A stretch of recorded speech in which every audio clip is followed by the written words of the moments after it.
പ്രിയ സുഹൃത്തുക്കളെ, സോജില പാസിൽ നിന്നും സീനിയർ സഞ്ചാരിയും സംഘവും ഭീമാകാരമായ മലനിരകൾ നിറഞ്ഞ വിജനപാതയിലൂടെ സഞ്ചരിച്ച് ദ്രാസ് കാർഗിൽ മേഖലയിലേക്ക് പോവുകയാണ്. ഗാംഭീര്യമാർന്ന മലനിരകൾ പാകിസ്ഥാനെയും ഇന്ത്യയെയും വേർതിരിച്ചുകൊണ്ട് തലയുയർത്തി നിൽക്കുകയാണ്. മലകൾക്കപ്പുറത്താണ് ഇന്ത്യ പാകിസ്ഥാൻ നിയന്ത്രണ രേഖ. മലകളുടെ തുഞ്ചത്ത് ഐസ് ഉറഞ്ഞുകൂടി സൂര്യപ്രകാശമേൽക്കുമ്പോൾ വെള്ളി പോലെ വെട്ടിത്തിളങ്ങുന്നത് കാണാം.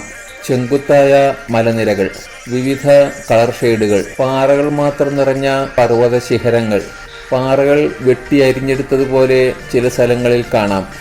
പ്രകൃതിയുടെ വികൃതി അങ്ങനെയാണ്. മനുഷ്യന്റെ സങ്കല്പങ്ങൾക്കും അപ്പുറത്തായിരിക്കും ചില സ്ഥലങ്ങളിലെ ഭൂപ്രകൃതി. നീലാകാശത്ത് വെളുത്ത മേഘക്കീറുകൾ, മഞ്ഞൊഴുകിയ നീർച്ചാലുകൾ, ചില മലകളിൽ കൈവെള്ളയിലെ രേഖകൾ പോലെ.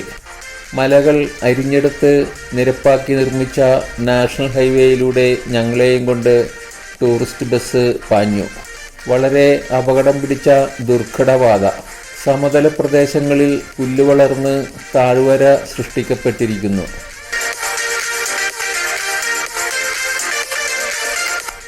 അങ്ങനെ ഞങ്ങൾ ഒരു നദി മുറിച്ചു കടന്ന് ഒരു മലയിൽ നിന്നും അടുത്ത മലയിലേക്ക് പ്രവേശിക്കുകയാണ്.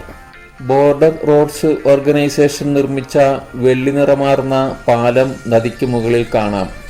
നദി മുറിച്ചു കടന്ന് ചെല്ലുമ്പോൾ ലഡാക്കിന്റെ സ്വാഗത കമാനം കണ്ടു.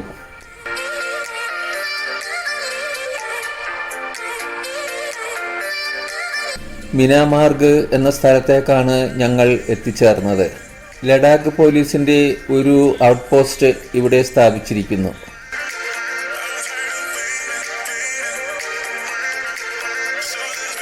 ഇനി അങ്ങോട്ട് ഭൂപ്രകൃതിക്ക് മാറ്റം വന്നിരിക്കുന്നത് കാണാം. ഒറ്റതിരിഞ്ഞ മലകൾ, കൂടുതൽ വിസ്തൃതിയാർന്ന സമതലങ്ങൾ, സമതലത്തിന്റെ നടുക്കുകൂടി ഒഴുകുന്ന സിന്ധു നദി.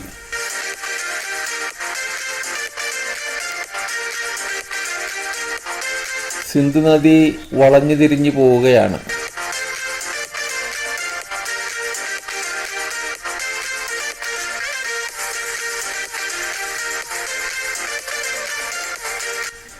വിശാലമായ സമതല പ്രദേശം കുറെ കഴിഞ്ഞപ്പോൾ പച്ചപ്പുല്ല് നിറഞ്ഞ മൈതാനമായി മാറി.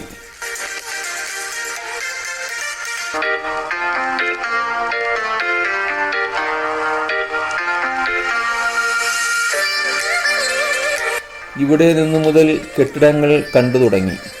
ദ്രാസ് എന്ന പട്ടണത്തിലേക്ക് ഞങ്ങൾ കടക്കുകയാണ്.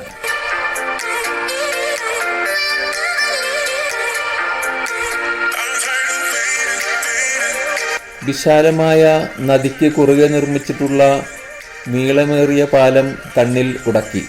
12 തൂണുകളിലായി നെടുനീളത്തിൽ കിടക്കുകയാണ് പാലം.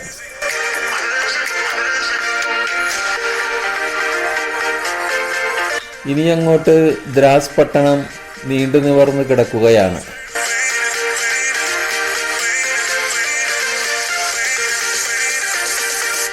ലഡാക്ക് കേന്ദ്രഭരണ പ്രദേശത്തെ കാർഗിൽ ജില്ലയിൽപ്പെട്ട ഒരു ഹിൽ സ്റ്റേഷനാണ് ദ്രാസ്.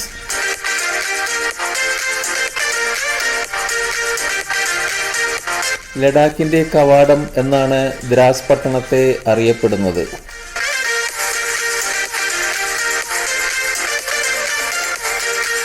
10,800 അടിയാണ് സമുദ്രനിരപ്പിൽ നിന്നും ഇവിടത്തെ ഉയരം.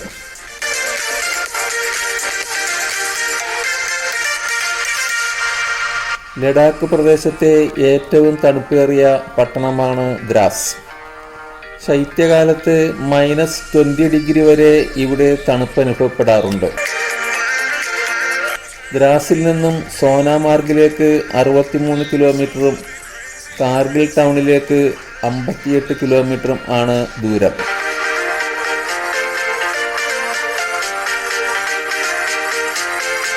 ആയിരത്തി 1948 ഈജിപ്ത് വിമത സൈന്യം ദ്രാസ് പിടിച്ചടക്കി.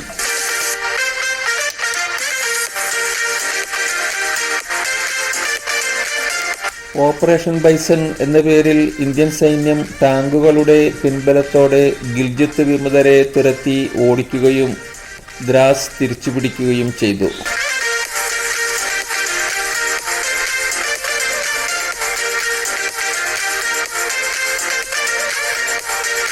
1949 ദ്രാസിന് 2 കിലോമീറ്റർ വടക്കായി സീസ് ഫയർ ലൈൻ നിലവിൽ വരികയും 1972 സിംല കരാർ പ്രകാരം ലൈൻ ഓഫ് കൺട്രോൾ എന്ന് പുനർനാമകരണം ചെയ്യുകയും ചെയ്തു.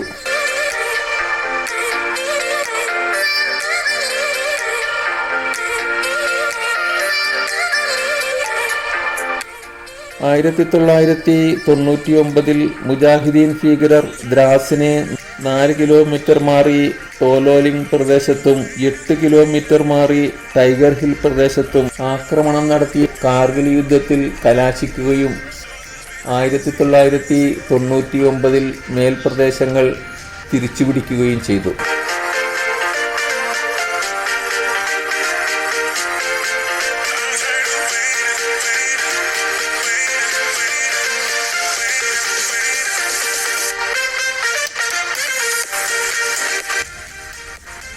ബാർലി കൃഷി ചെയ്ത് കുതിര, പശു എന്നീ മൃഗങ്ങളെ വളർത്തി ജീവിതം നയിക്കുന്ന സുന്നി, നോർബാക്ഷിയ, ഷിയ മുസ്ലിം ജനതയാണ് ദ്രാസിലെ ജനങ്ങൾ.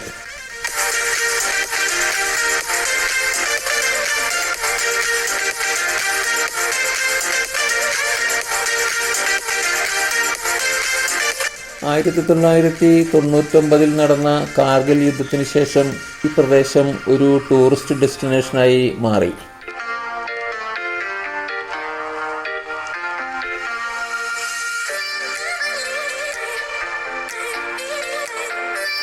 മാൻമാൻ top, Gomchan valley, Dongchik, Ningoor Masjid, Bimbat stone, Drass war memorial, Draupadi Kund, Minamarg, Matayan, Laserla, Chorkyat forest, Tiasbu Astana, Sando top, Mushku valley, brigade war gallery, Pandras village, Tololing waterfall, Goshan valley, വിവിധ ട്രെക്കിംഗ് റൂട്ടുകൾ, മാച്ചോയി ഗ്ലേഷ്യർ, ടൈഗർ ഹിൽ എന്നിവയാണ് ദ്രാസിലെ പ്രധാനപ്പെട്ട tourism locations.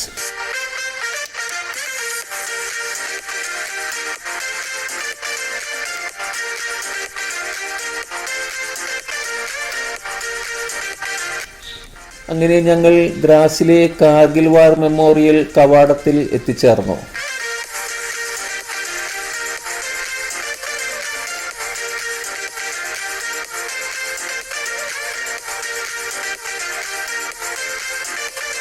Hello friends, senior സഞ്ചാരി കാർഗിൽ വാർ മെമ്മോറിയലിൻ്റെ മുമ്പിലാണ് എത്തിച്ചേർന്നിരിക്കുന്നത്. കാർഗിൽ വാർ മെമ്മോറിയൽ എന്ന് പറഞ്ഞു കഴിഞ്ഞാൽ ഇന്ത്യയും പാകിസ്ഥാനും തമ്മിൽ കാർഗിലിൽ വെച്ച് നടന്ന യുദ്ധത്തിൻ്റെ സ്മാരകമാണിത്, കാർഗിൽ വാർ മെമ്മോറിയൽ.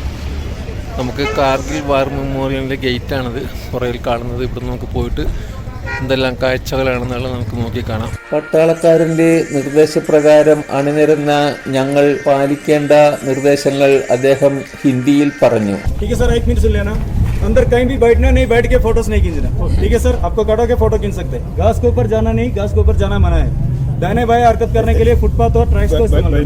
പിന്നീടാണ് മനസ്സിലായത് അദ്ദേഹം മലയാളിയായ വിജിൽ ആർ കെ എന്ന പട്ടാളക്കാരനാണെന്ന്. ചുവന്ന പട്ടിയാണെന്നുണ്ടോ, അത് ക്രോസ് ചെയ്ത് മുന്നോട്ട് പോകാൻ പാടില്ല. ഓക്കെ സാർ, ഇരുന്നിട്ട് ഫോട്ടോ എടുക്കാൻ പാടില്ല. നിങ്ങൾ നിന്നിട്ട് എത്ര ഫോട്ടോ എടുക്കണമെങ്കിൽ ഫോട്ടോ എടുക്കാം. ഓക്കെ.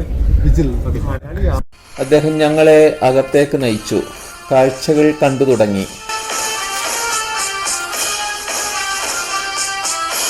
ക്യാപ്റ്റൻ കെൻഗുറുസയുടെ സ്റ്റാച്യു, മരണാനന്തര ബഹുമതിയായി മഹാവീർ ചക്ര ലഭിച്ച ധീരജവാൻ, കാർഗിൽ യുദ്ധത്തിൽ വയറിന് മാരകമായ മുറിവ് പറ്റി രക്തത്തിൽ കുളിച്ചിട്ടും ശത്രുപാളയത്തിൽ കടന്ന് റോക്കറ്റ് ലോഞ്ചർ ഉപയോഗിച്ച് 3 ശത്രുക്കളെ വധിച്ച ഭാരതത്തിൻ്റെ വീരപുത്രൻ.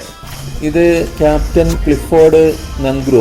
തൻ്റെ സുരക്ഷ പോലും മറന്നുകൊണ്ട് ശത്രുപാളയത്തിൽ കടന്ന് ഹാൻഡ് ഗ്രേഡ് ഉപയോഗിച്ച് 6 ശത്രുക്കളെ വധിച്ച ധീരസേനാനി.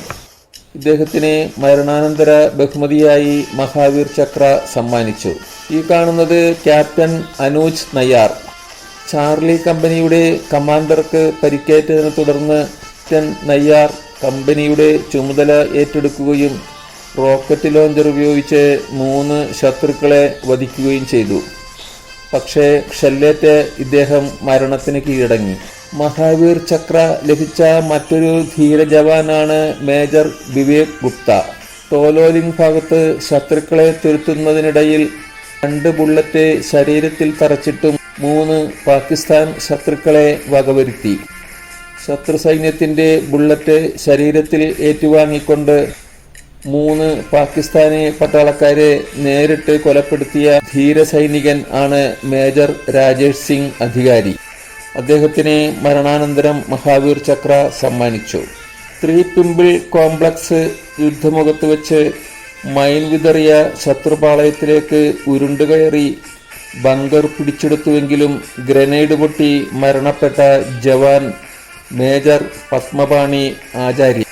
മരണാനന്തര ബഹുമതിയായി മഹാവീർ ചക്ര അവാർഡ് ലഭിച്ച ധീര ജവാൻ ക്യാപ്റ്റൻ വിക്രം ബത്ര. മരണാനന്തരം പരംവീർ ചക്ര അവാർഡ് ലഭിച്ച മറ്റൊരു ധീരസേനാനി. പോയിന്റ് 4875 പിടിച്ചെടുക്കുന്നതിനിടയിൽ നേരിട്ടുള്ള യുദ്ധത്തിൽ 5 പാക് ശത്രുക്കളെ കാലുപിരിക്കയച്ചു. ബദാലിക് റേഞ്ചിൽ അതിസാഹസികമായി 4 പാക് ശത്രുക്കളെ വധിച്ച ലഫ്റ്റനന്റ് മനോജ് പാണ്ഡെ മരണാനന്തരം പരംവീർ ചക്ര സമ്മാനിക്കപ്പെട്ടു. ഇതാണ് ആർമമെന്റ് റിസർച്ച് വിങ് വികസിപ്പിച്ച് ഓർഡിനൻസ് ഫാക്ടറിയിൽ നിർമ്മിച്ച മാരക പ്രഹരശേഷിയുള്ള 75/24 പാക് ഹൊവിറ്റ്സർ. 1971 യുദ്ധത്തിലും 1999 ഓപ്പറേഷൻ വിജയ് യുദ്ധത്തിലും കഴിവ് തെളിയിച്ച കരുത്തൻ.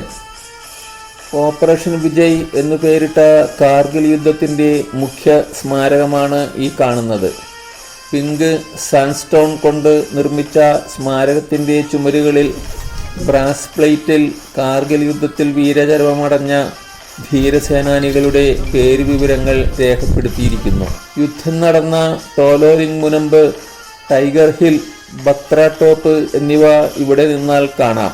ഇവിടെ പാറിപ്പറക്കുന്ന കൂറ്റൻ ഇന്ത്യൻ പതാകയ്ക്ക് 11.4 മീറ്റർ നീളവും 7.6 മീറ്റർ വീതിയും ഉണ്ട്.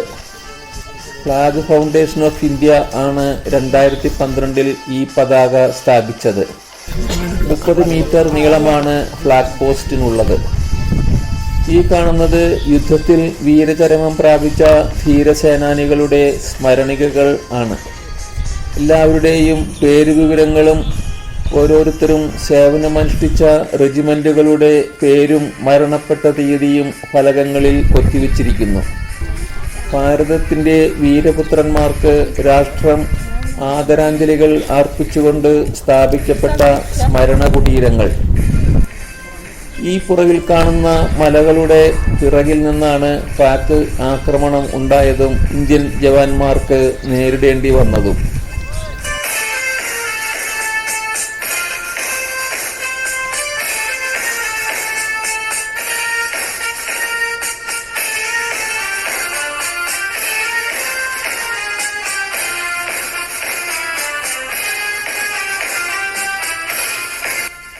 ഈ കാണുന്നതാണ് ഹട്ട് ഓഫ് റിമംബ്രൻസ്, കാർഗിൽ യുദ്ധത്തിന്റെ ഓർമ്മചിത്രങ്ങൾ.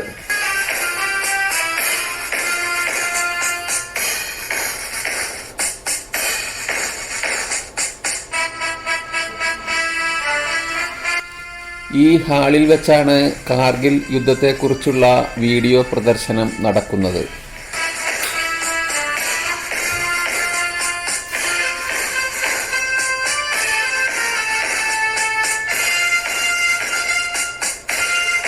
മനോഹരമായ ഇൻസ്റ്റലേഷനുകൾ ഇവിടെ സ്ഥാപിച്ചിരിക്കുന്നു.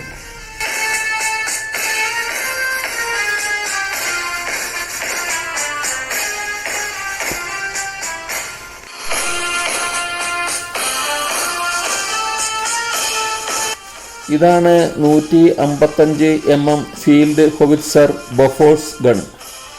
കാർഗിൽ യുദ്ധത്തിൽ ശത്രു സൈന്യത്തിൻ്റെ സർവനാശം വിതച്ച മാരക പ്രകരശേഷിയുള്ള ബോഫോഴ്സ് ഗൺ, 2.5 ലക്ഷം റൗണ്ട് വെടിയുതിർക്കലിലൂടെ ശത്രു സൈന്യത്തിൻ്റെ 80% തകർത്തെറിഞ്ഞ സംഹാരരുദ്രൻ, ഇന്ത്യൻ എയർഫോഴ്സിൻ്റെ MiG-21 പോർ വിമാനം, കാർഗിൽ യുദ്ധത്തിൻ്റെ മുന്നണി പോരാളി, ശത്രുപാളയങ്ങളിൽ ബോംബിട്ട് കനത്ത നാശം വരുത്തി മുന്നേറിയ പടനായകൻ, കാർഗിൽ യുദ്ധത്തിൽ സ്ക്വാഡ്രൺ ലീഡർ അജയ് അഹൂജ വീരചരമം പ്രാപിച്ചു. മരണാനന്തരം അദ്ദേഹത്തിന് വീരചക്ര അവാർഡ് സമ്മാനിക്കപ്പെട്ടു. വാർ മെമ്മോറിയൽ കണ്ടുമടങ്ങുമ്പോൾ ഹൃദയസ്പർശിയായ വരികൾ കവാടമുകളിൽ ആലേഖനം ചെയ്തിരിക്കുന്നത് കാണാം. നിങ്ങൾ തിരിച്ചു വീട്ടിൽ ചെല്ലുമ്പോൾ മറ്റുള്ളവരോട് പറയുക, നിങ്ങളുടെ നാളേക്ക് വേണ്ടി ഞങ്ങളുടെ ഇന്ന് നൽകുന്നു എന്ന്. അങ്ങനെ യുദ്ധസ്മരണകൾ ഉണർത്തിയ കാർഗിൽ വാർ മെമ്മോറിയൽ കണ്ട് വീരചരമമടഞ്ഞ ധീരസേനാനികൾക്ക് അഭിവാദനങ്ങൾ അർപ്പിച്ചുകൊണ്ട്, പ്രണാമങ്ങൾ അർപ്പിച്ചുകൊണ്ട് സീനിയർ സഞ്ചാരിയും സുഹൃത്തുക്കളും കാർഗിൽ ടൗൺ ലക്ഷ്യമാക്കി യാത്ര തുടർന്നു.